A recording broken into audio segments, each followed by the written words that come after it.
नमस्कार, स्वागत है आपका। मैं हूं आपके साथ सुमित गुप्ता। बुलेटिन की शुरुआत में बड़ी खबर है। राजस्थान के मंत्री, जलदाय मंत्री महेश जोशी अब जयपुर आ गए हैं। कल शाम से परिक्रमा के लिए गोवर्धन पहुंचे थे। अब जयपुर निवास पर पहुंचकर उन्होंने मीडिया से बात की और कहा कि बलात्कार की एफआईआर के मामले में उन्हें ज्यादा जानकारी नहीं है। आगे उन्होंने कहा कि मैं हमेशा सच के साथ रहा हूं और निस्वार्थ भाव से जनता की सेवा की है। इस मामले में पुलिस अपना काम करेगी। मंत्री महेश जोशी के बेटे के खिलाफ बता दें आपको, बलात्कार का मामला दर्ज हुआ है। मामले को लेकर महेश जोशी ने कहा कि मुझे इस मामले की उतनी ही जानकारी है जितनी मुझे मीडिया ने दी। मैं पूरे जीवन सत्य और न्याय के साथ रहा हूं और आगे भी सच का साथ दूंगा। इस मामले में पुलिस पूरी निष्पक्षता और सख्ती से जांच करे। मंत्री, जलदाय मंत्री महेश जोशी का ये बयान।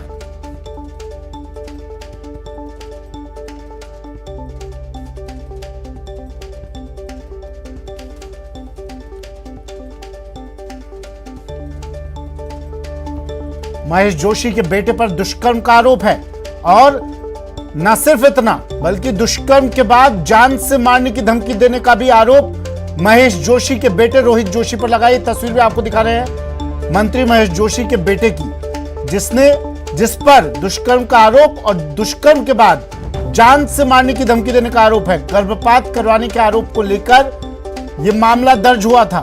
मामले में 0 एफआईआर दर्ज की गई और सवाई माधोपुर पुलिस को भेजने की सूचना है। दिल्ली में पीड़ित युवती ने महेश जोशी के बेटे के खिलाफ यह एफआईआर दर्ज करवाई।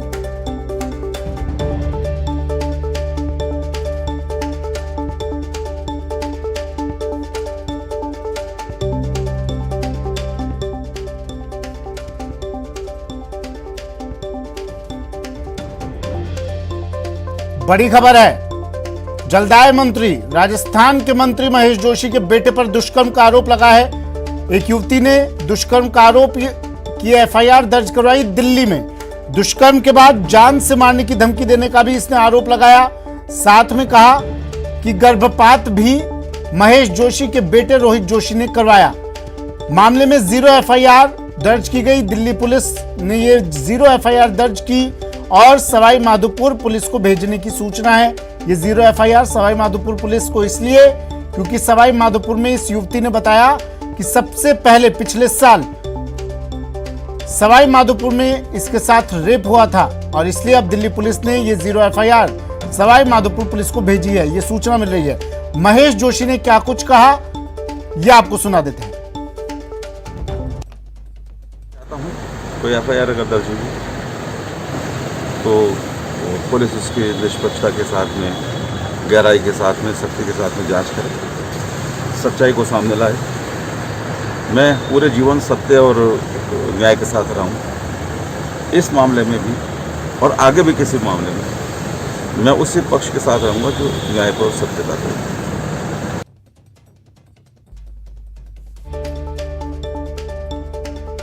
ये तस्वीर देखिए, ये तस्वीर महेश जोशी के बेटे की है। रोहित जोशी इसका नाम है जिस पर आरोप लगा है।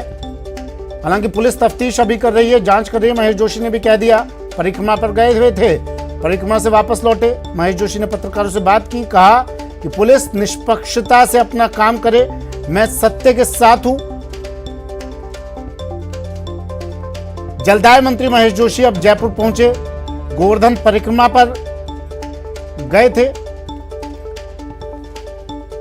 महेश जोशी ने कहा कि मुझे इस मामले की ज्यादा जानकारी नहीं है जितनी मीडिया को है। जितनी मीडिया से खबरें मिल रही है उतनी ही जानकारी मुझे है और पुलिस को अपना काम करना चाहिए। सत्य और निष्पक्षता के साथ इस मामले की जांच करनी चाहिए। राजस्थान सरकार में जलदाय मंत्री डॉक्टर महेश जोशी के बेटे रोहित जोशी के खिलाफ जयपुर की 23 साल की युवती ने दिल्ली में रेप का केस दर्ज करवाया है। पीड़िता ने आरोप लगाया है कि रोहित जोशी ने उसे नशीला पदार्थ पिलाकर कई बार उसके साथ रेप किया, मांग में सिंदूर भरकर शादी का झांसा दिया। बोला कि वो उसकी पत्नी बन चुकी है, जल्द उससे शादी कर लेगा। इसके बाद दोनों हनीमून पर चले गए। पीड़िता प्रेग्नेंट हुई तो अबॉर्शन करा दिया। आखिर में परेशान होकर पीड़िता ने नॉर्थ दिल्ली के सदर थाने में मामला दर्ज करवाया। नॉर्थ दिल्ली पुलिस ने पीड़िता की शिकायत पर 0 एफआईआर दर्ज कर सवाई माधोपुर एसपी को भेज दी है। युवती ने रेप का केस दर्ज करवाया है।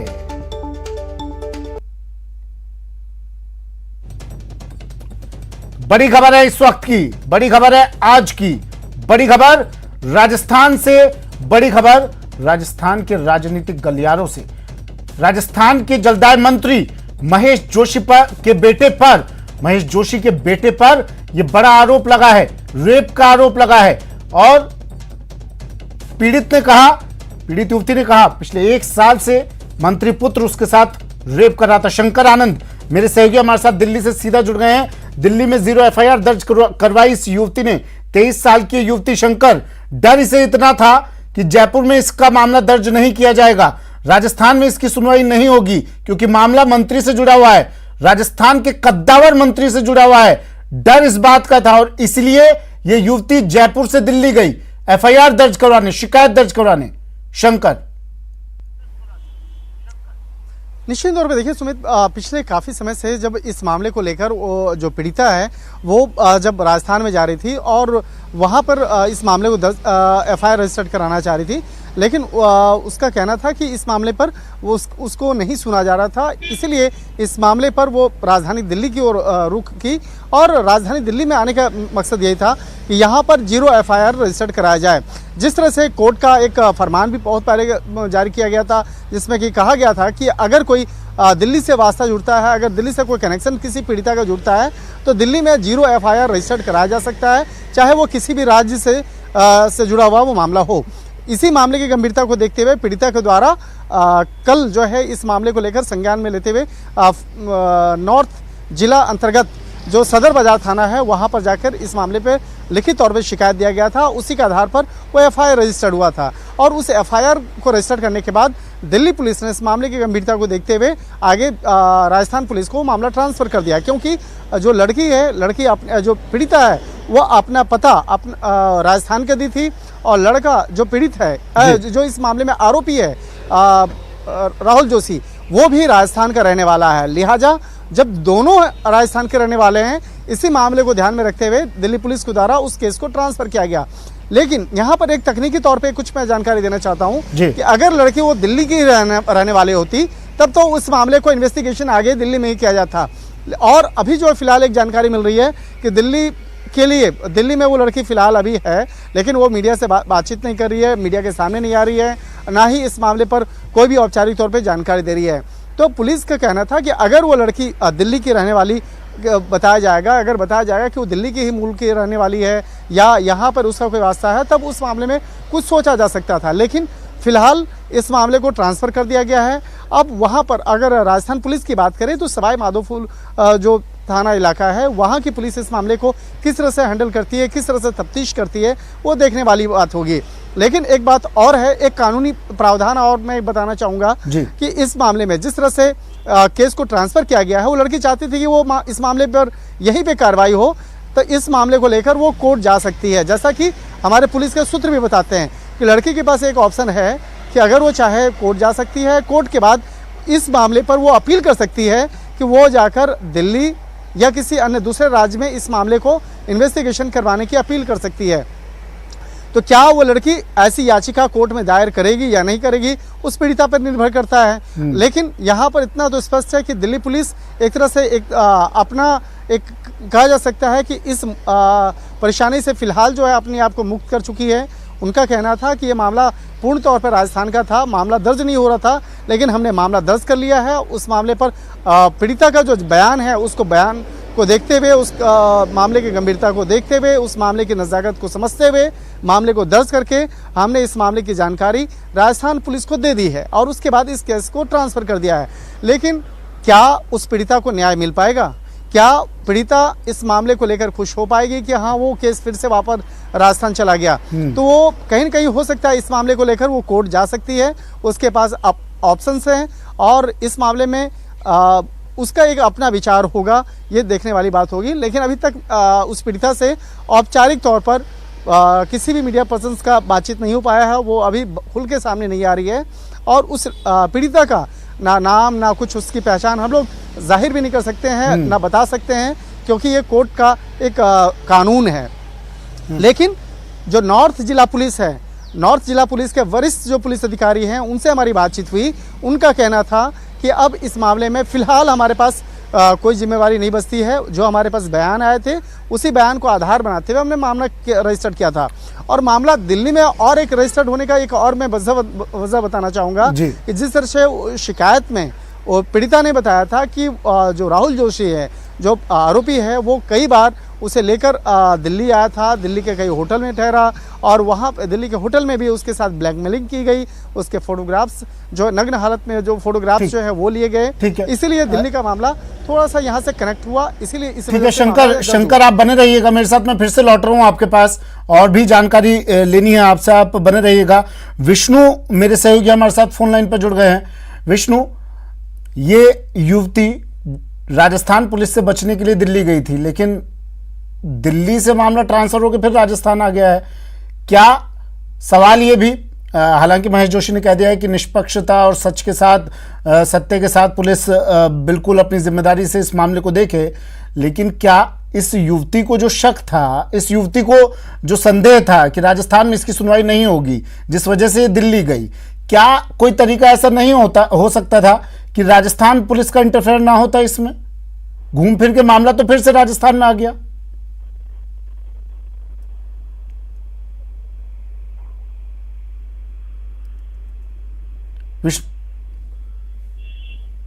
विष्णु तक आवाज नहीं पहुंच पा रही है। गिरिराज मेरे सहयोगी जुड़े हुए हैं हमारे साथ सवाई माधोपुर से। सवाई जीरो एफआईआर दर्ज की दिल्ली पुलिस ने, उसे सवाई माधोपुर भेजा है। सवाई माधोपुर क्यों भेजा है? क्योंकि सबसे पहले युवती ने बताया एफआईआर में कि सबसे पहले उसके साथ रेप सवाई माधोपुर में हुआ था, उसके साथ दुष्कर्म की वारदात सवाई माधोपुर में हुई थी। पिछले साल 8 जनवरी को रोहित जोशी उसे सवाई माधोपुर लेकर गया था और वहां पर उसने उसके साथ इस वारदात को अंजाम दिया। गिरिराज, मामला क्या पूरा है? कौन सी वो तारीख थी जब मंत्री का एक पुत्र सवाई माधोपुर आया और उसके बाद इतना वक्त क्यों लगा इस मामले में? जी देखिए सुमित, जिस तरीके की जानकारी अभी तक मिल रही है उसमें यही बताया गया है कि जो रोहित जोशी, जैसा कि पीड़िता ने अपनी एफआईआर में लिखा है, रोहित जोशी और उसका जो दोस्त है वो पीड़िता को लेकर के 8 जनवरी 2021 को सवाई माधोपुर पहुंचे थे, जहां पर उनके एक दोस्त के घर पर ही नशीला पेय पदार्थ पिला करके और उसके साथ में दुष्कर्म कारित करना बताया गया। यह भी बताया जा रहा है कि जो प्रथम इस पीड़िता के साथ में जो दुष्कर्म हुआ, जो घटना कारित हुई, वो सबसे पहले सवाई माधोपुर की लोकेशन पर हुई और महिला थाना क्षेत्र में ये वारदात हुई, ये घटना घटित हुई। तो ऐसे में चूंकि पीड़िता कई जगहों पर भी ये जो आरोपी जो बताया जा रहा है रोहित जोशी, इसके कृत्य का लगातार दुष्कृत्य का इसका शिकार बनी, लेकिन कहीं पर भी उसकी सुनवाई नहीं हुई। आखिरकार उसने दिल्ली पुलिस में जाकर के अपनी शरण ली। दिल्ली पुलिस से ये जो जीरो एफआईआर है ये सवाई माधोपुर भेजने की बात है। कल हमारी शाम को सवाई माधोपुर पुलिस अधीक्षक सुनील बिश्नोई से भी बात हुई थी। उन्होंने भी अभी तक फिलहाल इस कल शाम तक का मैं अपडेट आपको बता रहा हूं कि कल शाम तक FIR, zero FIR Sawai Madhopur नहीं पहुंची थी। मैं अभी ताजा अपडेट आपको बता रहा हूं जो कि 2 मिनट पहले का है। महिला थाना जो इंचार्ज है चंचल, उनसे भी हमारी बात हुई। उनका भी अभी तक यही कहना है कि अभी तक जीरो एफआईआर उन्हें प्राप्त नहीं हुई है और जब तक सवाई माधोपुर पुलिस को, महिला थाना पुलिस को जीरो एफआईआर नहीं मिलती है तब तक Sawai Madhopur police action mode में नहीं रहेगी। Zero FIR Sawai Madhopur police को मिलने के पश्चात में यहाँ पर रपट दर्ज की जाएगी, बाकायदा टीम गठित की जाएगी और उसके बाद में सवाई माधोपुर पुलिस की जो जांच है वो आगे बढ़ेगी। प्रथम जो घटना का जो कृत्य है वो सवाई माधोपुर में घटित होना बताया जा रहा है। ऐसे में मैं आपको एक बात ये भी बता दूं कि राजस्थान में पीड़िता के साथ में कहां कहां दुष्कर्म हुआ, कहां कहां उसे आरोपी के द्वारा ले जाया गया, ये सारी तफ्तीश सवाई माधोपुर महिला थाना पुलिस करने वाली है। लेकिन इंतजार इसी बात का है कि जब तक महिला थाना पुलिस को जीरो एफआईआर नहीं मिल जाती है तब तक पुलिस की जो तफ्तीश है वो फिलहाल अभी तक बंदोबस्ते में है। तो अभी तक सवाई माधोपुर महिला थाना पुलिस है वो एफआईआर का इंतजार कर रही है। जी सुमित, लेकिन वो तो कह रहे हैं कि वो जीरो एफआईआर सवाई माधोपुर भेज चुके हैं, दिल्ली पुलिस कह रही है। जी देखिए, सवाई माधोपुर महिला थाना इंचार्ज चंचल से अब भी हमारी चंद पहले भी बात हुई है। दिल्ली पुलिस भले ही कह रही हो कि जीरो एफआईआर वो भेज चुकी है, लेकिन जो महिला थाना इंचार्ज है सवाई माधोपुर, उनका ये कहना है कि जब तक उन्हें हार्ड कॉपी नहीं मिल जाती है तब तक उनकी जांच आगे नहीं बढ़ेगी। अभी भी कल से सवाई माधोपुर की जो पुलिस है वो भी अभी तक 0 FIR का मिलने का इंतजार कर रही है। ऐसे में ये कहना लाजमी होगा कि जैसे ही 0 FIR hard copy Sawai Madhopur police को मिलती है, पुलिस एक्शन मोड में आ सकती है। लेकिन चूंकि एक रसूख से जुड़ा हुआ मामला है, ऐसे में पुलिस के ऊपर दबाव होगा, यह भी कहना हो सकता है शायद पुलिस दबाव में भी हो। लेकिन अभी तक बिना किसी दबाव के, बिना किसी लाग लपेट के सीधे तौर पर पुलिस अधिकारी यही कह रहे हैं कि जब तक गिरिराज आप कह रहे हैं हार्ड कॉपी मिलेगी क्या तभी कार्रवाई आगे होगी, आगे बढ़ेगी? इंटरनेट का जमाना है जी, निश्चित रूप से इंटरनेट का जमाना है, लेकिन जो पुलिस अधिकारी जिस तरीके से कह रहे हैं कि हम ये तकनीक का मामला है, तकनीक से जुड़ा हुआ मामला है और एक बड़े तो आप तब तक कार्रवाई आगे नहीं बढ़ाएंगे? जी, जब तक सुमित स्पष्ट तौर से पुलिस अधिकारियों का कहना है कि जब तक उन्हें हार्ड कॉपी प्राप्त नहीं होगी उनकी कार्यवाही आगे नहीं चलेगी। ठीक है, बने रहिएगा मेरे साथ। शंकर जुड़े हुए। शंकर, पुलिस तो कह रही है कि हम 0 FIR की कॉपी भेज चुके हैं, वहां पर 17 अप्रैल को मामला दर्ज करवाया गया था। इतना वक्त क्यों लग रहा है? क्या इस वजह से कि ये एक रसूख का मामला है? आम आदमी होता तो क्या इतना वक्त लगता क्या? अब तक तो उसका गिरबान पकड़ के फेंक दिया जाता अंदर।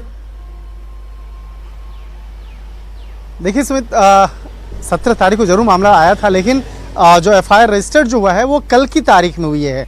8 मई को ये FIR रजिस्टर्ड हुआ है और उसके बाद जो तमाम औपचारिकताएं होती हैं, कागजी औपचारिकताएं होती हैं, उसमें थोड़ा सा वक्त लगता है।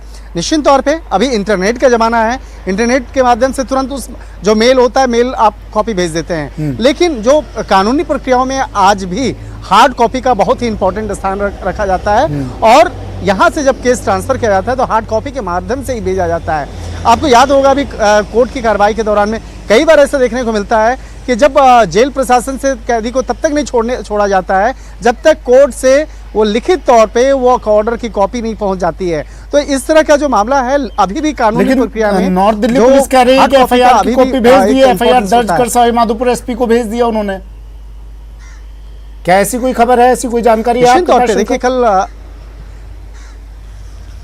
तौर पे देखिए कल इस मामले में काफ़ी दिल्ली पुलिस के काफ़ी वरिष्ठ अधिकारी से हमारी बातचीत हुई और उनके द्वारा ये बताया गया कि जो FIR केस को ट्रांसफ़र कर दिया गया है। ट्रांसफ़र करने के बाद कुछ औपचारिकताएं बचती हैं, जो बयान होता है, बयान की कॉपी, जो अभी तक जो भी साक्ष्य दिए गए हैं पीड़िता के द्वारा उसकी कॉपी, और अब तक इस मामले में क्या देखा गया, क्यों इस केस को ट्रांसफ़र किया गया, उससे जुड़े हुए तमाम जो एक डिटेल्स जो एफिडेविट है वो बना करके भेजा जाता है और वो एक रिटन फॉर्मेट में एक कागजी कार्रवाई के तहत बाकायदा बना करके उसको भेजा जाता है। तो हो सकता है कि आज देर शाम तक ये औपचारिक तौर पे वो दस्तावेज राजस्थान पुलिस को मिल जाए। उसके बाद राजस्थान पुलिस इस मामले में किस तरह से आगे इन्वेस्टिगेशन को करेगी, किस तरह से इस मामले पर आगे जो आरोपी है रोहित जोशी उससे कब पूछताछ करती है और कब पूछताछ के लिए बुलाती है, निश्चित तौर पर देखने वाला मामला होगा। लेकिन दिल्ली पुलिस इस मामले में साफ तौर पे उन्होंने कह चुकी है, दिल्ली पुलिस के द्वारा बताया जा चुका है कि इस केस को ट्रांसफ़र कर दिया गया है। तो यहाँ पे कहा जा सकता है कि संभवतः कल तक जो दस्तावेज हैं वो राजस्थान पुलिस को मिल जाए और उसके बाद इस मामले को दर्ज करने के बाद आगे की जो प्रक्रिया है जिसमें कि सबसे महत्वपूर्ण होगा जो मुख्य आरोपी है रोहित जोशी, उसको पूछताछ के लिए बुलाया जाएगा। इसके साथ ही जो शिकायत है, जो FIR की कॉपी है, उसमें रोहित जोशी के कई उसके मित्र जो हैं, जो उसके साथ में रहते थे, जो उस पीड़िता के साथ में एक कॉमन फ्रेंड है, उनसे भी इस मामले में पूछताछ होगी। तो सबसे जो पहली प्रक्रिया होगी रोहित जोशी के जो दोस्त हैं, जो उसके साथ में थे, रोहित जोशी और पीड़िता के जो साथी हैं, जो कॉमन फ्रेंड हैं, उनसे इस मामले में पूछताछ होगी। उससे बाकायदा इस मामले में जानकारी ली जाएगी, क्या हुआ था, कैसे एक दूसरे को रोहित जोशी और जो पीड़िता है वो आपस में एक दूसरे को जानते हैं। उसके बाद किस तरह से, चाहे राजधानी दिल्ली की बात करें या हिमाचल की बात करें या कई अन्य दूसरे लोकेशन की बात करें, जहाँ जहाँ वो होटल में गए या घूमने के लिए जाते थे या एक साथ लिव इन में रहते थे। हालांकि एक और मैं महत्वपूर्ण जानकारी देना चाहूँगा कि दिल्ली पुलिस के द्वारा जो हमारे सूत्र हमारे बताते हैं कि 1 साल पहले का एक दस्तावेज भी दिल्ली पुलिस को दिया गया था, जिसमें कि वो प्राप्त हुआ है, जिसमें कि पीड़िता जो है अपना एक एफिडेविट दी थी, जिसमें कि लिव इन में रहने की बातचीत भी सामने आ रही है। लेकिन वो कितनी सच्चाई है इस मामले पर औपचारिक तौर पे नहीं बताया जा रहा है। लेकिन लड़की का एक एफिडेविट देखने को मिल रहा है, जिसमें कि लड़की एक स्वेच्छा से उस आरोपी के साथ में, जो अभी आरोपी है रोहित जोशी, उसके साथ में रहने की बात कर रही थी, उसके साथ शादी की भी बात चल रही थी। हालांकि कंप्लेन की कॉपी में और एफआईआर की कॉपी में भी इस बात का जिक्र है कि शादी का झांसा दिया गया और शादी का झांसा देकर के उसके साथ में कहा जा सकता है दुष्कर्म किया गया, उसके अप्राकृतिक यौन संबंध बनाए गए। तो इस तरह का जो आरोप है ये काफ़ी गंभीर आरोप है। अगर अप्राकृतिक तौर पर जो संबंध बनाए जाते हैं, उसका जो सेक्शन की बात करें और उसकी जो उस पर कार्रवाई होती है, वो काफ़ी गंभीर तौर पे उस मामले को देखा जाता है कानून के दृष्टिकोण में। और इसके साथ ही जिस तरह से ब्लैकमेल करने का मामला, उसके बाद नग्न हालत में जिस तरह से दुष्कर्म का मामला, तो ये सब आरोप जो है काफ़ी गंभीर आरोप है। और इस मामले की गंभीरता को देखते हुए निश्चित तौर पर शंकर, एक बार संक्षिप्त में मुझे समझाइएगा, 17 तारीख को मामला संज्ञान में आया, एफआईआर कल दर्ज हुई, इसमें इतना वक्त क्यों? हाँ, देखिए ये मामला अब समझना होगा और इस बात को जानना होगा कि आखिर इतना वक्त क्यों। लेकिन इतना स्पष्ट जरूर है कि एफआईआर जो रजिस्टर्ड हुई है कल की तारीख में दर्ज हुई थी 8 मई, और इस मामले पर दिल्ली पुलिस ने जैसे इस मामले को दर्ज करने के बाद पीड़िता से पूछा गया कि आप क्या चाहते हैं, तो उस पीड़िता के द्वारा बोला गया था कि हमारा मामला दर्ज नहीं हो रहा है राजस्थान में, और इस मामले का कनेक्शन दिल्ली से भी जुड़ता है क्योंकि वो दिल्ली भी कई बार आई है और दिल्ली के होटल में उसके साथ में गलत कार्य किया गया, उसके साथ में दुष्कर्म जैसे प्रयास किए गए। हालांकि इस मामले की गंभीरता को देखते हुए ही यहाँ पे 0 एफआईआर रजिस्टर्ड किया गया और उसके बाद रजिस्टर्ड करने के बाद केस को उसके बाद ट्रांसफर कर दिया गया। तो जो पीड़िता की जो एक सबसे महत्वपूर्ण जो डिमांड थी, मांग थी कि इस मामले पर एफआईआर रजिस्टर्ड होना चाहिए, वो एफआईआर रजिस्टर्ड कर दिया गया। लेकिन अभी भी उस पीड़िता के पास ऑप्शंस हैं। अगर वो चाहती है कि दिल्ली में ही इस मामले की इन्वेस्टिगेशन हो या राजस्थान को छोड़कर किसी अन्य राज्य में इस मामले की इन्वेस्टिगेशन हो, तो इस मामले पर लड़की कोर्ट जा सकती है, पीड़िता कोर्ट जा सकती है। कोर्ट में इस मामले पर याचिका दायर करके वो अपील कर सकती है कि वो उसे राजस्थान की जो पुलिस है या वहाँ की व्यवस्था है या उसे इस बात का डर है कि जो आरोपी है, मुख्य आरोपी है रोहित जोशी, उसके पिता काफी कद्दावर। विष्णु जुड़ गए हमारे साथ जयपुर से। विष्णु, 17 तारीख को संज्ञान में मामला आया, कल एफआईआर दर्ज होती है, आपको नहीं लगता, ठीक है शंकर तकनीकी पेच बता रहे थे इसमें, लेकिन आपको नहीं लगता है कि ये एक आरोपी को एक सुविधा देने जैसा काम हो गया? अगर जल्द कार्रवाई होती, जल्द इस पर डिसीजन लिया जाता, तो जल्द इस पीड़िता को न्याय भी मिलता। विष्णु, देखिए जो पूरा मामला है ये 17 अप्रैल के बाद में ही शुरू होता है घटनाक्रम। यदि सबसे पहले फेसबुक के जरिए इनकी मुलाकात होती है पीड़िता की और रोहित की। 8 जनवरी 2021 को इनकी सवाई माधोपुर में जाते हैं, दोनों जाते हैं। उसके बाद में वहाँ पे एक फार्म हाउस में उनकी मुलाकात होती है, अवैध संबंध बनाए जाते हैं। और ये जो पूरा घटनाक्रम था, उसके बाद दिल्ली, जयपुर के होटलें, मनाली, कई जगहों पर इनके बीच में अवैध संबंध बने। और उसका कहना था कि पीड़िता के जो वीडियो जो है रोहित ने बनाए थे, और इन्हीं के बाद रोहित लगातार उसको ब्लैकमेल कर रहा था, अपने पिता के जो रसूखात है उनकी धमकियां दे रहा था, पुलिस उसके फेवर में ये धमकियां दे रहा था। ऐसे में पीड़िता का आरोप है कि वो लगातार ब्लैकमेल होती चली गई और वो साथ में जगह जगह गई। अब जो लास्ट जो घटनाक्रम था वो होता है 17 अप्रैल 2022 है। पीड़िता का कहना है कि लास्ट अंतिम बार जब वो जयपुर में एक होटल में ठहरी हुई थी, वहीं पर रोहित जो है उनसे मिलने के लिए आया और रोहित मिलने की बात कहता है, और उसके बाद वहां भी उसने उसके साथ में दुष्कर्म किया। इसके बाद रोहित वहां पे दोबारा उसने उसको ब्लॉक करता चले गया, सोशल मीडिया के ऊपर ब्लॉक किया, मिलना जुलना बंद कर दिया, फोन कॉल करना बंद कर दिया। ऐसे में पीड़िता के पूछने पर उसने बताया कि वह उसके साथ रह नहीं सकता है और उनके जो है गर्भपात करा दिया गया। अंत में जाकर के फिर पीड़िता को, क्योंकि राजस्थान पुलिस के ऊपर उसको भरोसा नहीं था, ऐसे में उसको दिल्ली पुलिस की शरण लेनी पड़ी। दिल्ली पुलिस ने भी अपनी ओर से अपना जो ड्यूटी थी वो निभाई और एक एफआईआर दर्ज की, लेकिन उस एफआईआर को राजस्थान के पाले में फेंक दिया। एक तरह से कह सकते हैं कि अब जो गेंद है वो राजस्थान के पाले में, राजस्थान पुलिस के ऊपर निर्भर करेगा कि वो इस सिचुएशन को, इस पूरे मामले को किस तरह से कवर करेगी, इस पूरे मामले का अनुसंधान करके आरोपी की गिरफ्तारी करेगी। ये जल्द ही पता चलेगा। जी, गिरिराज भी जुड़े हुए हैं हमारे साथ सवाई माधोपुर से, लेकिन उससे पहले विष्णु आपसे जानना चाह रहा हूँ, रोहित जोशी है कहाँ? रोहित जोशी कहाँ है? देखिए इसका जवाब तो अभी रोहित जोशी फिलहाल उसके बारे में कोई जानकारी नहीं कि वो जयपुर में है तो कहाँ है, लेकिन जो मंत्री है उनका जरूर ये कहना है कि उनको भी मीडिया के जरिए ही मालूम चला है। जितना मीडिया जानते हैं उतनी जानकारी महेश जोशी को भी है। भाई अगर आपके खिलाफ कोई आरोप लगा रहा है और आप गलत नहीं हैं तो आप पुलिस के सामने आइए और अपना पक्ष रख दीजिए। देखिए महेश जोशी चूंकि अपना पक्ष रख चुके हैं, लेकिन अब रोहित जोशी की बात है तो रोहित जोशी के लिए अब जो देखना वहां होगा जब सवाईमाधोपुर पुलिस जो है, महिला थाना पुलिस है, उसकी मामले की जांच करेगी। जब रोहित जोशी को बुलाया जाएगा तब रोहित जोशी वहां पेश होता है कि नहीं होता, ये सबसे बड़ी अहम बात होगी। यदि रोहित जोशी वहां पेश होता है, अपना पक्ष रखता है, तो उसके बाद ही देखा जाएगा कि रोहित जोशी इस पूरे मामले में बचता नजर आएगा या फिर वो पुलिस के सामने पेश होता है। जी गिरिराज, आवाज सुन पा रहे हैं गिरिराज आप मेरी?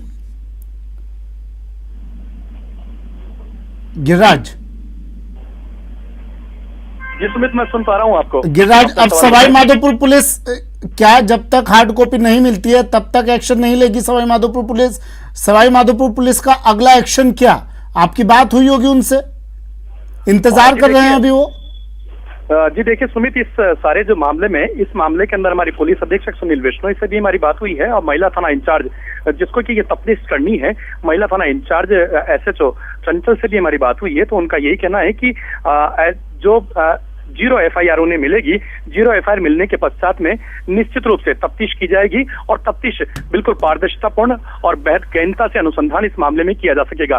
कल से पुलिस इस 0 FIR का इंतजार भी कर रही है। तो ऐसे में पुलिस, सवाई माधोपुर की पुलिस फिलहाल मुस्तैद है, लेकिन कानून की जो पेचीदगियां हैं उसका अनुसरण करते हुए और उन्हीं का अनुसरण करते हुए अभी तक 0 FIR का सवाई माधोपुर पुलिस इंतजार कर रही है। 0 FIR मिलने के पश्चात में इनकी जांच है वो निश्चित रूप से आगे बढ़ेगी। लेकिन जांच किस तरीके से आगे बढ़ेगी, क्या कदम क्या और किस किस तरीके से अनुसंधान किया जा सकेगा, ये फिलहाल देखने वाली बात होगी। लेकिन अभी तक 0 FIR मिलने का पुलिस, सवाई माधोपुर पुलिस इंतजार कर रही है। जी सुमित, लेकिन पाबंद तो किया जा सकता था या नहीं गिरिराज आरोपी को? जी देखिए, पाबंद किया जा सकता था, लेकिन चूंकि जैसा कि पहले भी कह चुके हैं कि ये एक बड़े एक रसूख से जुड़ा हुआ सवाल है। ऐसे में पुलिस इस मामले में कोई गलती नहीं करते हुए कानून के दायरे में ही रह करके आगे अपने कदम बढ़ाएगी। तो ऐसे में पुलिस अनावश्यक रूप से सबसे पहले अपने कदम नहीं बढ़ा करके सबसे पहले कानून का अनुसरण करते हुए और कानून के भीतर ही अपने कदम बढ़ाते हुए आगे अपनी जो तफ्तीश है, अपनी जो जांच है, उसको अंजाम देगी, ऐसा सवाई माधोपुर पुलिस का कहना है। जी ठीक है शंकर, इस दौर में देखिए अब तक FIR की हार्ड कॉपी नहीं पहुंची है, इंतजार किया जा रहा है, सवाई माधोपुर पुलिस इंतजार कर रही है। लेकिन इस बीच अगर आरोपी मंत्री जी का रेपिस्ट बेटा, जिस पर इल्जाम लगा है, जिस पर आरोप लगा है, अगर वो गायब हो जाता है तो क्या कार्रवाई जल्द नहीं हो सकती? क्या जो तकनीकी पेज जो आपने बताया उनको फॉलो करना ही होगा, क्योंकि टाइम बीतता जा रहा है और जो पीड़िता है उसके लिए एक एक सेकंड, एक एक मिनट इस वक्त भारी होगा।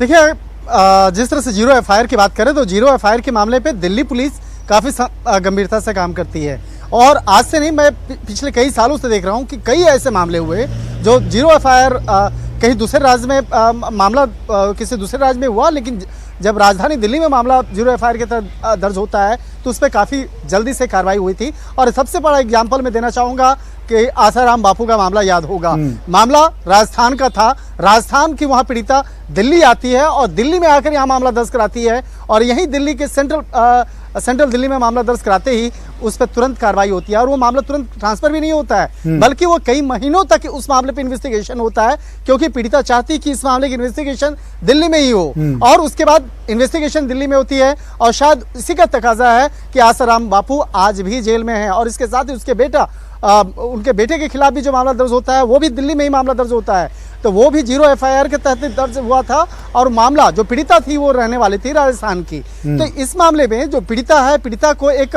कहा जा सकता है कि एक स्ट्रांग कदम लेना होगा, पीड़िता को ही आगे आकर के इस मामले पर पक्ष लेना होगा। पीड़िता से बात हुई आपकी? अगर लेकिन यहाँ पर देखिए इस मामले में पीड़िता अभी कहीं भी सामने नहीं आ रही है, कहीं भी औपचारिक तौर पर बातचीत नहीं कर रही है और जब तक इस मामले में पीड़िता का रुख स्पष्ट न हो जाए, वो क्या चाहती है, क्या इस मामले पे करना चाहती है, तब तक कुछ भी कहना जल्दबाजी होगी। पीड़िता का जब तक इसमें स्टेटमेंट औपचारिक तौर पर मीडिया के सामने नहीं आता है तो उसमें कुछ भी कयास लगाना वो जल्दबाजी ही होगी, क्योंकि पीड़िता बताएगी क्या वो चाहती है कि दिल्ली में मामला इन्वेस्टिगेशन हो। अगर वो चाहती हैं तो दिल्ली में जाकर वो कर सकती हैं, इसके लिए वो बकायदा कोर्ट भी जा सकती है, दिल्ली के कोर्ट में जाकर के याचिका दायर कर सकती है, या राजस्थान के कोर्ट में भी जाकर याचिका दायर कर सकती है, क्योंकि पहले भी कई ऐसे मामले देखने को मिले हैं कि जिसमें कि पीड़िता कोर्ट में जाकर के याचिका दायर किया जाता है और कहा जाता और अपील कर सकती हैं कि इस यहाँ पे इस राज्य में वो क्यों नहीं चाहती हैं कि वहाँ की पुलिस इस मामले की इन्वेस्टिगेशन हो। इसके साथ ही अगर हम बात करें हरियाणा की, बात करें हरियाणा में भी कई ऐसे मामले देखने को मिले हैं, राजस्थान में देखने को मिले हैं, जिसमें कि कई ऐसी एक आखिरी सवाल शंकर, एक आखिरी सवाल, किन किन धाराओं में जरा एक बार फिर से बताइएगा, किन किन धाराओं में मामला दर्ज हुआ है? क्योंकि गर्भपात का भी आरोप लगा है, मारपीट का भी आरोप लगा है, जबरन सेक्स का आरोप लगा है, किन किन धाराओं में मामला दर्ज हुआ है? और अगर कार्रवाई होती है देखिए तो जी शंकर, देखिए जो भी तमाम जो आरोप है, ये जो तमाम आरोप आपने सुमित बताया, एकदम सही आपने आरोप बताया है, और इन्हीं तमाम आरोपों के तहत जो धाराएं बनती हैं उन तमाम धाराओं के तहत मामला दर्ज किया गया। और सामान्य बोलचाल की भाषा में अगर बात करें तो अप्राकृतिक तौर पर किसी के साथ संबंध बनाना बहुत बड़ा गुनाह है। इस मामले में जो सजा होती है वो काफी संगीन धाराओं के तहत इस मामले में कार्रवाई होती है जी। किसी को ब्लैकमेलिंग करने का जो आरोप होता है उसमें जो सजा होता है वो भी काफी गंभीर मामला होता है। इस मामले में भी बाकायदा देखा जाए तो उसके तहत भी मामला दर्ज किया गया। इसके साथ किसी को जान से मारने की धमकी देना, और इसके साथ ही एक बात ये भी सामने आ रहा है कि ठीक शंकर, अपडेट आपसे लेते रहेंगे। इस पूरी खबर पर हमारी नजर बनी रहेगी। फिलहाल शुक्रिया शंकर तमाम जानकारी के लिए। गिरिराज और विष्णु आपका भी शुक्रिया तमाम जानकारी के लिए। फिलहाल इतना ही, दीजिए इजाजत, नमस्कार।